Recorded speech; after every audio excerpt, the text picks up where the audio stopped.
बड़ी पावरफुल गिलहरी है। रेलवेज भी चलाती है, टेलीकॉम भी चलाती है, आईटी भी चलाती है। बड़ी पावरफुल, बड़ी कर्मठ गिलहरी है ये तो। 2004 में जब अटल जी ने जिम्मेदारी सौंपी थी डॉक्टर मनमोहन सिंह जी को, कांग्रेस की सरकार को, इतनी हेल्दी, इतनी रोबस्ट इकोनॉमी थी। मैं एक छोटा सा क्विज आपके सामने रखना चाहूंगा। 2004 में जब श्रद्धेय अटल जी ने when he handed over the responsibility to doctor Manmohan Singh ji, हमारे भारत की रैंकिंग दुनिया में कितने पे थी? गैस करो ना। 11th। किसने बोला? भाई इनके लिए जोर से ताली बजाओ यार। 11th रैंक पे थी। अब मैं पूछता हूं 2014 में जब प्रधानमंत्री श्री नरेंद्र मोदी जी ने जिम्मेदारी संभाली देश की, कितने पे थी रैंकिंग? 11। सबके लिए ताली बजाओ, सब सही बोल रहे हैं। 11वें रैंक पे 2004 में, 11वें रैंक पे 2014। इसका क्या मतलब है भाई? इसका मतलब पूरा 10 साल वेस्ट हुआ ना वेस्ट। और मोदी जी ने 2014 में 11वें रैंक पे जिम्मेदारी ली। आज कितना है? 5वें नंबर पे ऑलरेडी हम पहुंच गए।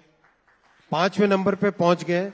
और ये मोदी की गारंटी है कि 2027-2028 तक हिंदुस्तान दुनिया की तीसरी सबसे बड़ी आर्थिक ताकत होगी।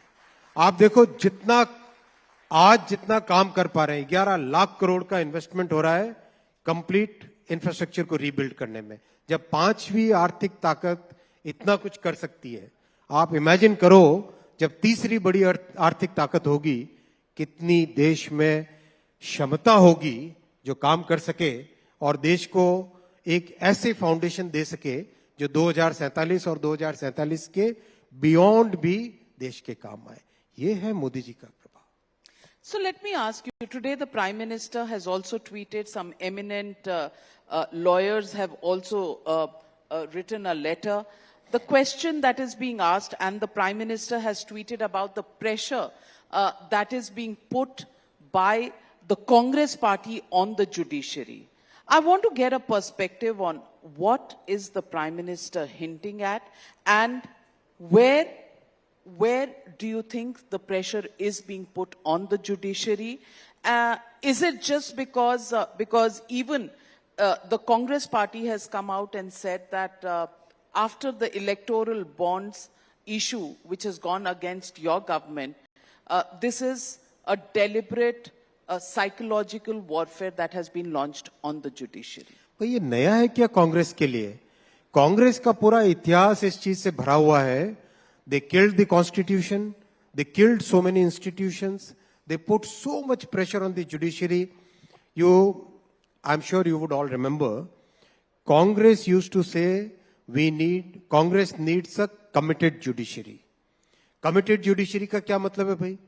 अब ये बताओ, कांग्रेस का पीरियड था जिस पीरियड में जुडिशरी में जो व्यक्ति चीफ जस्टिस ऑफ इंडिया बनना चाहिए था, उसको नहीं बना के किसी और को बनाया। व्हाई? दैट्स व्हाट कांग्रेस की जीन्स ऐसी है, कांग्रेस का कल्चर ऐसा है।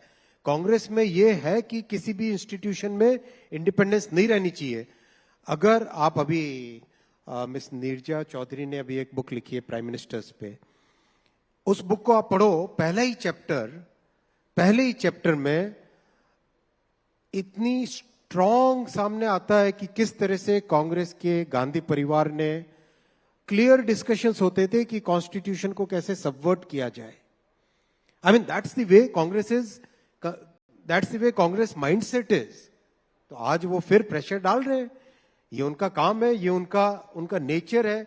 लेकिन मैं आपको विश्वास दिलाता हूं एक चीज का, ये देश, हमारी डेमोक्रेसी, हमारे देश में आज जो एक पॉजिटिव माइंडसेट है, आज जो एक अंदर से आत्मविश्वास है, इस देश को कांग्रेस की कोई भी गलत भावना इस देश को हिला नहीं सकती, इस देश के कॉन्स्टिट्यूशन को टच नहीं कर सकती।